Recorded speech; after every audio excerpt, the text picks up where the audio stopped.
Good morning, and thank you for joining me on the path to liberty. May the 4th be with you. It is Monday, May 4th, 2020. Now, with a lot of these so-called First Amendment protests popping up around the country lately, I thought it would be a good time to just do a brief introduction. I have not really spent a lot of time on this personally. Definitely not on this show, and we don't do enough at the 10th Amendment Center in general on the freedom of speech and, of course, the associated freedom of press, freedom of assembly.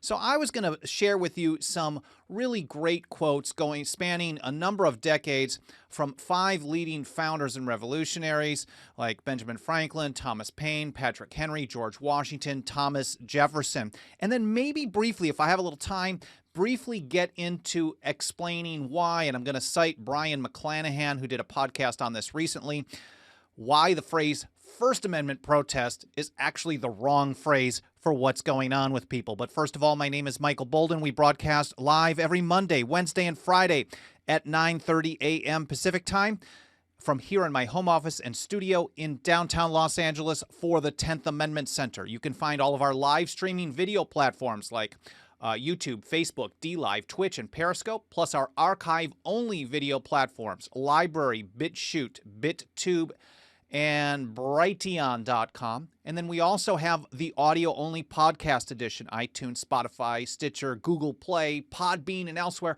Find all of our archives, all the platforms we're on, links that I put for each episode in the show notes for each episode, plus our social media channels you can follow us on, or you can sign up for our email newsletter, and you can even support us financially for as little as $2 a month. We make it go a long, long way. It's David versus Goliath, but we're standing for the Constitution and liberty no matter how much the odds are stacked up against us. You can find all of that information and more at the show homepage, 10thamendmentcenter.com/path to liberty, all spelled out.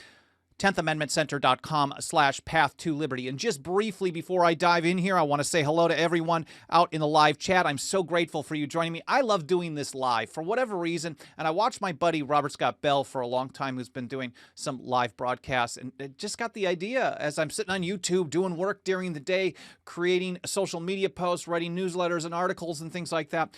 I'm like, man, I could just do that. I've got all the gear. So I really appreciate it. Not to say that when you come in the archives or you listen on the podcast, I don't, but I'm just grateful for you spending some time with me one way or the other. Thank you. So hi to Justin Bayola, Patricia Dance, Andrew Nappy, Bob Brewer, Essential Freedom, Tyler B., Timothy Martin, Anna Reyes, Scott Lashua, Michael Bogus, Justin Morrison, and everyone else. And Michael says, I love the 10th Amendment, sir. We love you too. Scott Lashua, thank you so much. Bob Landry. I think I saw Bob Brewer out in Tyler, Texas as well. Thank you all for being here. Please continue leaving some comments, whether it's live or in the archives. I read through all of them. I literally read all of them, primarily on YouTube and Facebook. Sometimes there's a lot, sometimes there's not. I don't get a chance to respond to everything, but I definitely look at the comments, and sometimes I'm getting a lot of great ideas for new show episodes. You can also email me, team@10thamendmentcenter.com. Again, team@10thamendmentcenter.com. So let's get right to this. I want to start out with an article that we published a while back from Judge Andrew Napolitano.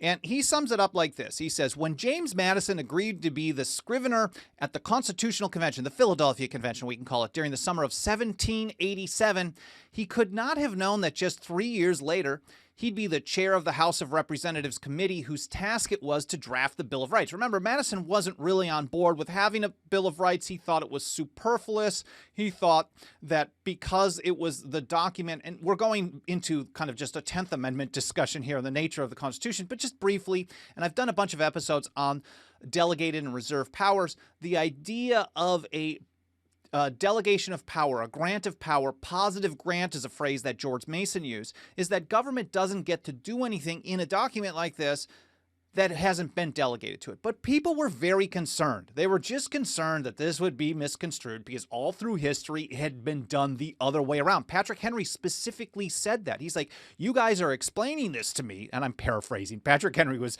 far more eloquent than I could ever be. And he was basically saying, like, look, you guys are telling me that they can only do the stuff that's been delegated to them and nothing more. But everybody else has done it the other way around. If there isn't a specific prohibition, even though there weren't written constitutions, if there wasn't a specific prohibition on government, government would make the claim that it could do whatever it wanted. So they added this Bill of Rights. And going forward, Judge Knapp writes, in doing so, Madison insisted that the word the precede the phrase freedom of speech.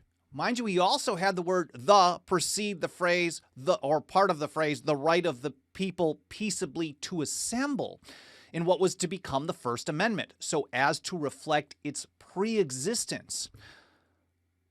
The founders didn't think, and you've heard me say this before, unless you're new, you've heard me say this before, the founders, none of them thought that your rights came from government. That's part of the reason I'm kind of tipping the, I'm giving it away a little bit as to why First Amendment protest is a bad name for these things.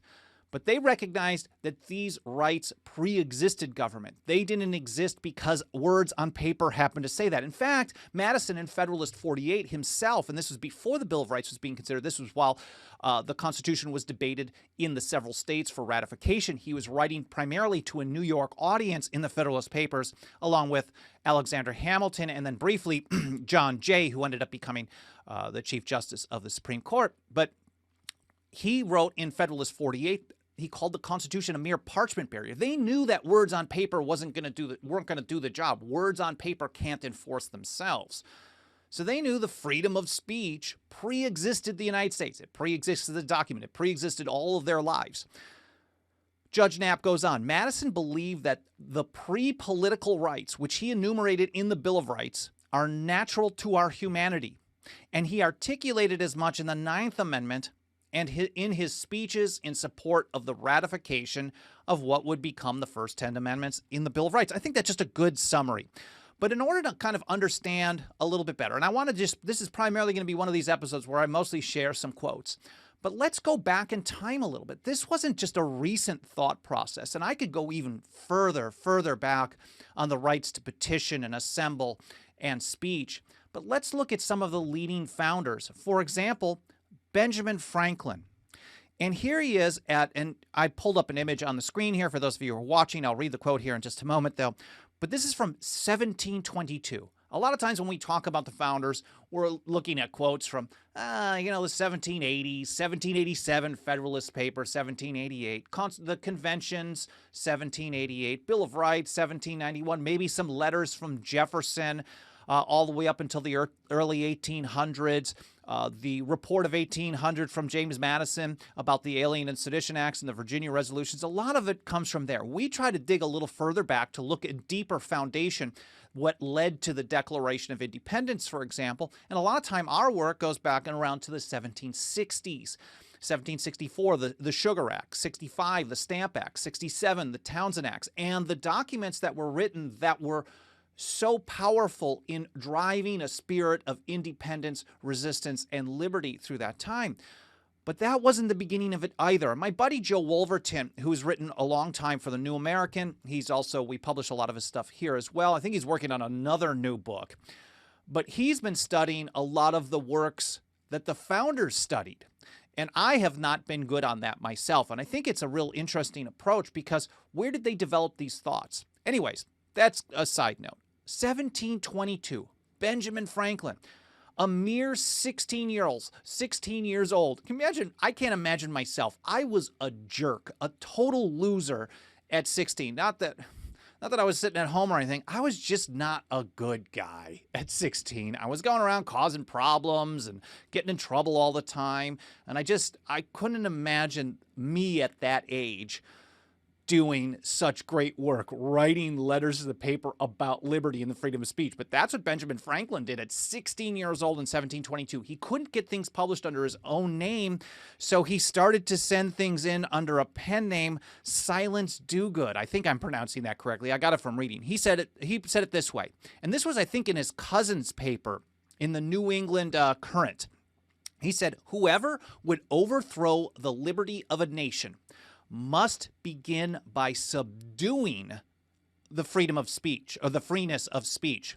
Again, whoever would overthrow the liberty of a nation must begin by subduing the freeness of speech. Now, each founder had different views on what is the most important thing. Some people thought decentralization. Other people with stopping war. Other people, maybe here, the first step for Benjamin Franklin, at least at that early age, he was saying like the first part is not stopping the freedom of speech, because some people will tell me like, look, you're still talking right now. But like stopping assembly, stopping people from being able to freely share their thoughts, or making it so they know they're always being spied on, for example. And then a lot of people are intimidated out of saying things out of fear of having their information thrown in some database. This all subdues the freeness of speech. And according to Benjamin Franklin, this was the first step to overthrow the liberty of a nation. We're certainly well beyond that now, but that has been going for quite some time, and I think it really is applicable to today. That was 1722. Franklin again in the 1730s. Man, he really had some gems, and I guess I'm learning more and more over time why they respected him so greatly, because he has such a long history of standing up for liberty and doing some good things. Now, obviously, not everybody is awesome at every point in their lives, and not everything they do is always great, but he certainly was consistent on this. He said here in 1737, I only found this on WikiQuote because the actual source document is in a PDF or whatever, so it wasn't as easy to share, but I'll try to include a link to it as well. He said, on freedom of speech and the press in the Pennsylvania Gazette on November 17th, 1737. I think he wrote this under his own name. He said, freedom of speech is a principal pillar of a free government. When this support is taken away, the constitution of a free society is dissolved, and tyranny is erected on its ruins. Now, mind you, he talked about the constitution of a free society. I've mentioned many times, for example, James Otis in the 1760s would talk about the Great Constitution, and so many other founders and revolutionaries did as well. But they weren't talking about the Constitution for the United States, which hadn't been drafted till so many years later in Philadelphia. They were talking about the unwritten Constitution, the common law, this code of governance. And again, it's not like he was just being crazy as a teenager. Here it is more than 15 years later, and he's saying the exact same thing. If you want to turn a society of liberty into one of tyranny, you start by taking away the freedom of speech. And there's one other one that I didn't actually even highlight here. Let's just read it as well. This was in 1730, he said, if all printers were determined not to print anything till they were sure it would offend nobody, there would be very little printed. And maybe I've got that again a second time, but I'll get back to that as well. And that makes me, of course, think of Patrick Henry. Patrick Henry, for talking 1760s, here in May of 1765, we're having the anniversary of this coming up pretty soon, and I'll probably do an entire episode about this, his famous if this be treason speech in the House of Burgesses in Virginia. This was May 30th. These were resolutions that Patrick Henry introduced in response to the hated Stamp Act. And he was not milquetoast at all. And if you've heard me talk about so-called Second Amendment sanctuary resolutions last fall, I am not excited about the resolutions that they passed, almost any of them, because they're so milquetoast. They're not hardcore about liberty and standing up for rights. But Patrick Henry certainly was. And here from an article by Joe Wolverton that we published maybe a year or two ago, he says, Patrick Henry rose to speak in support of his fifth resolution. Biographer William Wirt describes his stirring remarks as well as the reaction of offended Burgesses this way. It was in the midst of this magnificent debate, while he was descanting on the tyranny of the obnoxious act, that's the Stamp Act, that he exclaimed, I like how Wirt, and I've never read this biography. If you guys have any Patrick Henry biographies that you recommend, I'm definitely looking for some more books. I'm just finishing up one up on John Hancock. I've read a couple recently by Samuel Adams, and I really got to get back into some reading now that I think I'm getting my schedule back to normal again here. But I haven't read this, so leave some comments if you've got some suggestions about a biography on Henry or somebody else. He says, that obnoxious act, I think that's awesome that they put it that way, that he exclaimed in a voice of thunder and with the look of a god, quote, Caesar had his Brutus, Charles I his Cromwell, and George III, And then before he was able to finish the sentence, the speaker says, treason, treason. And all through, and the way William Wirt describes it, he says, treason echoed from every part of the house. It was one of those trying moments which is decisive of character. How would Henry react? He's like 29, 28 years old at this time. He had just been elected into this representative office. Was he just going to shirk and come back down to the establishment? No. Henry faltered not an instant. This is from the article again. But rising to a loftier attitude and fixing on the speaker an eye of the most determined fire, he finished his sentence with the firmest emphasis. Quote, may profit by their example. If this be treason, make the most of it. And that means Patrick Henry thought that you had to speak. Freedom of speech was important, even if it offended the crown. And at the time, offending the crown was treasonous and dangerous. Talking like that was dangerous. But freedom, what's truth and what's honest, is certainly not always easy to hear. I'll cover that whole kind of incident later this month. I'll probably just do a dedicated episode at the end of the month to talk about those resolutions and Patrick Henry's speech if you're interested in that. I'm planning on it. If you don't want to hear about it, definitely let me know. Here's one from Thomas Paine if we jump forward to April of 1776. He said, he who dares not offend cannot be honest. This was a response to Cato in 1776. And basically, like, look, if you're going to say things, you can't speak and worry about, well, of course you want to be courteous to friends and family and loved ones. You don't want to act like a jerk. You want people you want information to resonate. But if you're so concerned about hurting someone's feelings, about telling the truth, you just can't be honest. If you can't be honest, you're not expressing your freedom of speech. And this is another way. This is not necessarily talking about freedom of speech and being attacked by government like I was talking about with Benjamin Franklin and Patrick Henry. This is just about saying what needs to be said. Truth needs to be heard. Truth needs to be spoken. And we have to have the courage to speak that truth, whether government is trying to track us and tell us that we're always being followed, or whether the rest of society thinks we're nut jobs. I'm fine at this point in my life. If the rest of society thought I was some brilliant thinker, some great podcaster, some great writer, and everything I said was amazing, I would probably have to have someone slap me in the face and tell me that I'm lying to people. I'm not doing a good job. Unfortunately, the vast majority of society is not on board with the Constitution as the founders and ratifiers gave it to us, and liberty, just in general. So speaking the truth about those things means you're going to be basically an outcast. So I think we can band together and be outcasts together.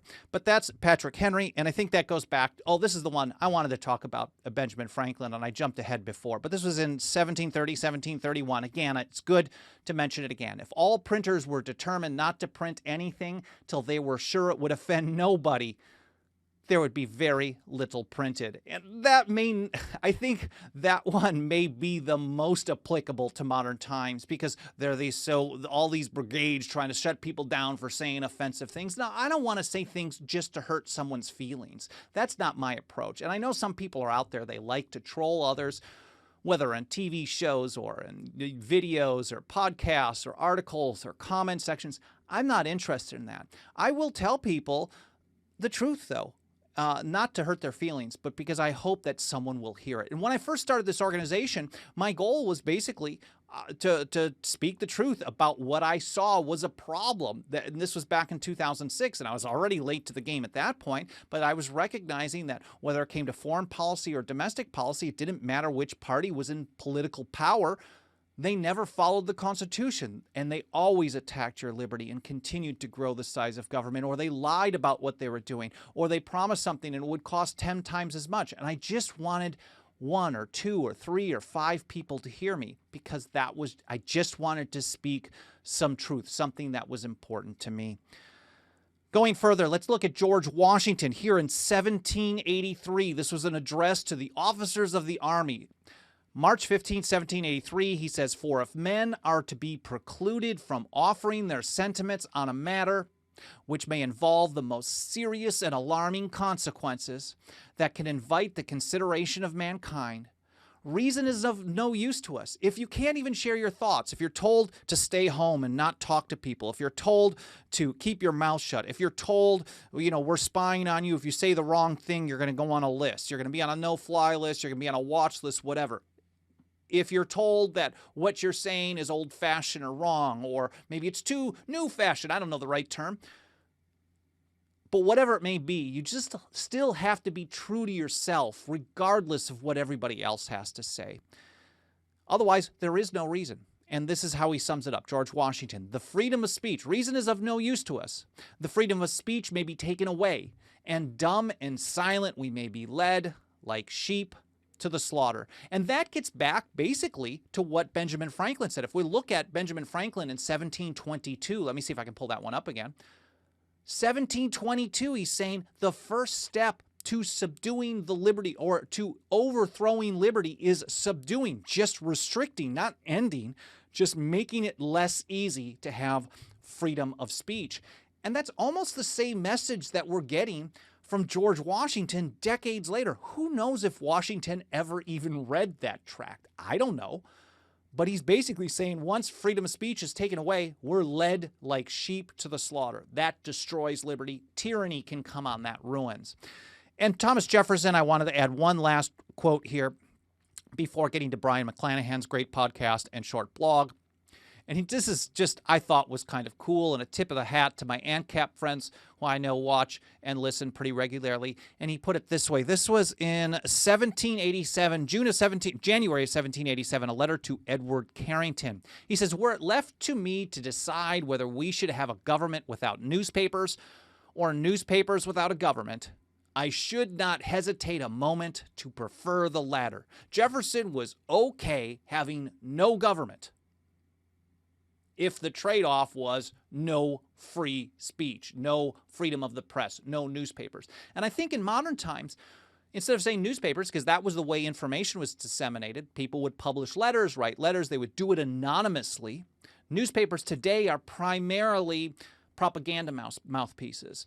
Whatever Times or whatever Union Tribune you may happen to have in your area, they're generally establishment propaganda pieces. And I've talked to a lot of reporters over the years, and I know a lot of people hate mainstream media reporters. They don't like the reporters. They don't like what they have to say. They think they're all scammers. Personally, my interaction with a lot of those reporters have been very positive. But they went to government schools. They went to these the ones that work at the biggest papers. They're only getting those jobs at those biggest papers because they went to the establishment universities. And in the establishment universities, they got there because they took the establishment line. And whether they believe it or not, or they're faking it or not, they're there, and that's the message you're going to get. And I've talked with many of them that just seemed honest, and almost every time I've talked to a reporter, except maybe the Wall Street Journal, but New York Times, Reuters, Associated Press, U.S. News, CBS, NBC, all of these people you'd think would absolutely hate the work that I do, the individual reporter have almost every time said, "Oh, wow, I never thought of it like that," or some version of that. And then once they write the article and they try to be fair, it's the editors and the higher-ups that try to chop it up and change it around and give it a certain slant. Now, some of the reporters will do that themselves, but in general, I think a lot of them are actually good people that have been misled. That's just kind of a side note. So the newspapers of Jefferson's time, because they were so independent and you could just have some dude firing up a press at his shop down the street, that doesn't really happen anymore. The modern time version of that, today's version of that, is the internet. And I agree with Thomas Jefferson. If it were a choice between government with no internet, free internet, or free internet with no government, without hesitation, I'm with Thomas Jefferson, and he put it again this way: I should not hesitate a moment to prefer the latter. Now, just briefly before heading out here, I want to touch on Brian. Oh, where's Brian McClanahan? Where did I put him? Okay, here's Brian McClanahan. He did a podcast maybe a week or so ago. We published the blog that he wrote and sent out as an email about that, saying we shouldn't call them First Amendment protests. And I just want to read through this. I'm going to link to this as well. It's got his video. He does it on YouTube, and he also does it on SoundCloud and other audio platforms. But I encourage you to check out this whole episode, Brian McClanahan, episode 307. That will be linked over at 10thamendmentcenter.com/path-to-liberty. Here's how he puts it. Newsflash.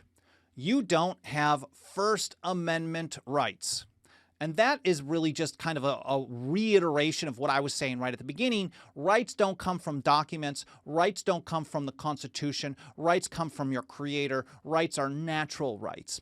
Or they're not rights. They're privileges. They come with a permission slip. It's not liberty if it comes with a government permission slip, period. So calling it a First Amendment right or a Second Amendment right or a Fifth Amendment right or whatever it may be is basically affirming the false notion that your right only exists because of the words on paper. Now, if the words on paper are the thing that give you your rights, then the people who are charged with, rightly or wrongly, the people who are currently interpreting that document and saying what those words mean are going to have power over your rights. So we don't want to call things First or Second or Fourth or Fifth Amendment rights. There's no such thing as amendment rights. There is no founder who ever referred to their rights like that, ever. No founder ever said, well, James Madison, you better do a good job drafting this First Amendment, because if we don't get this passed, none of us are going to have any First Amendment rights.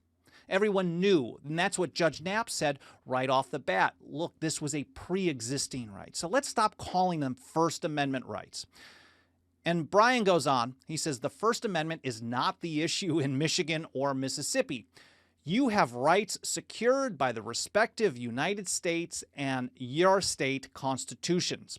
These are not, quote, constitutional rights, but our natural rights codified by the Anglo-American political tradition. That's just reiterating this notion. Natural rights, not amendment rights. Going further, mind you, they can actually pass a new amendment to overturn an amendment. It doesn't happen real often, but it could happen. I know some people are out there who are really pushing for a convention to do things like that, specifically to the Second Amendment. I'm not a fan of that. So these types of things, if it comes from a paper, it can be interpreted by people with power, and it can also be taken away. If you treat it like, well, I've got this right, it doesn't matter what you write down or what your courts say, then that's a much better approach. And I think that's really the position of so many founders over the years.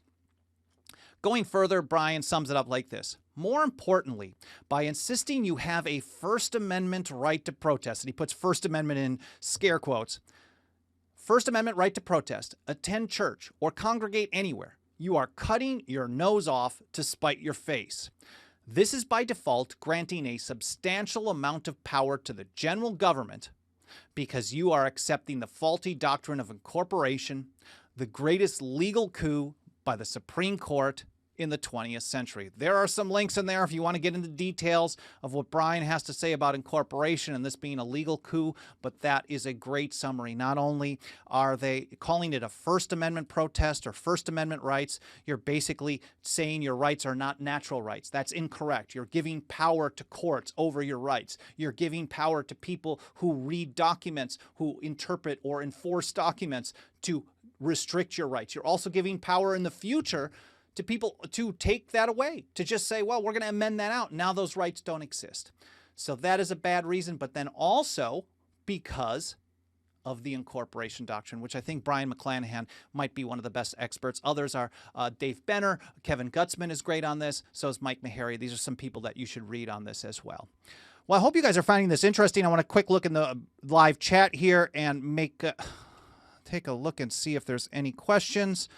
Scott Lashwa, I think freedom and power are equally intoxicating. Power in an evil manner and freedom other ways. And I think there are some great quotes probably about how power intoxicates. Samuel Adams specifically said that as well. Power is intoxicating.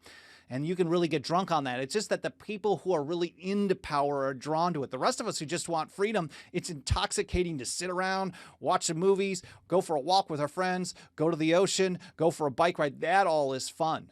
That is what we love doing. We're not trying to control other people's lives. No one's trying to force other people to be free. And I think the intoxication comes when people get money, power, and control, certainly. Oh, I did want to mention that we've got a bunch of interviews that Mike and myself have done recently.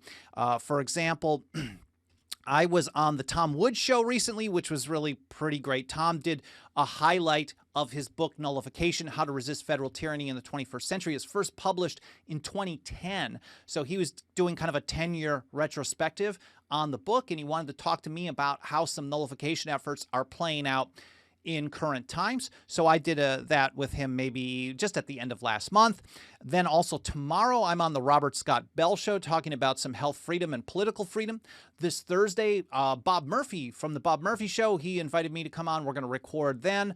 Over the weekend, I'm moderating a Libertarian Presidential Candidate Forum hosted by the Libertarian Party Mises Caucus. That should be fun. You'll get a little kind of a 10th insight from my end of things and see where people go. And then Mike Meharry has done a bunch of interviews recently. He was on the Decentralized Revolution podcast to talk about decentralization as a way to advance liberty.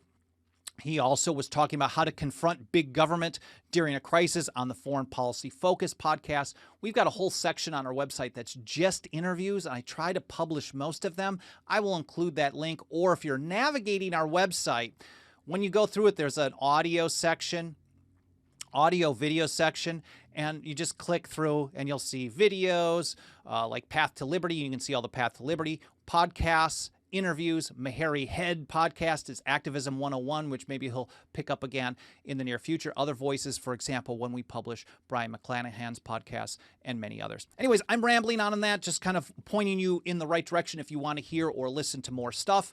I hope you guys learned something. I hope you found this interesting. If you want me to talk more about the First Amendment, freedom of speech, freedom of press, freedom of assembly, things like that, I will certainly do more episodes on that in the future. This was definitely just introductory. I wanted to start out with some of those quotes to show this long lineage of taking a position that freedom of speech is so important. It's so important that if you don't have it, that if you even reduce it, that's how tyranny is established. And you have to actually still exercise it, as Patrick Henry and Thomas Paine, no matter what the outside, what other people are saying. If it's treason to say something that's dangerous to the king, whatever it may be, you still have to say it if it's the truth. Well, I mean, obviously there's certain times to hold back, but it's important to be strong and firm in support of your beliefs, and you don't worry about saying the wrong thing all the time. And if you think you've said something wrong